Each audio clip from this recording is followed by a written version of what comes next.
இல்லாத ஒண்ணு இருக்கிற மாதிரி நம்ப வைக்கப்பட்ட ஒரு பெரிய போய் தான் கடவுள்னு சொல்லி முடிக்கிறேன். பட்டையும் ஹோம் டாலருமா இருக்கீங்க. கடவுளை பத்தின உங்க ஐடியா என்ன?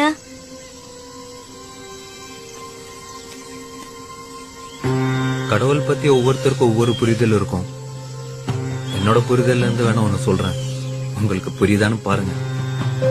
நாமெல்லாம் மிருகமா இருந்தப்போ உணவும் இனப்பெருக்கவும் மட்டுமே தேவையா இருந்துச்சு. அதுல கொஞ்சம் மிருகங்க சிந்திக்க ஆரம்பிச்சிருச்சு. அப்படிப்பட்ட மிருகங்களுக்கு மனுஷங்கன்னு பின்னால பேர் வச்சுக்கிட்டாங்க. அந்த மனுஷனுக்கு மிருகங்கள்ட்ட இல்லாத பேராசை, பொறாமை, போட்டி, வஞ்சம்னு நிறைய குணங்கள் சேர்ந்துருச்சு. மனுஷங்களோட மனசும் நிம்மதி இழந்துருச்சு. அப்பதான் ஏண்டா நிம்மதியே இல்லன்னு உட்கார்ந்து அமைதியை யோசிக்கதான் கோயில்களை கட்டி வச்சாங்க.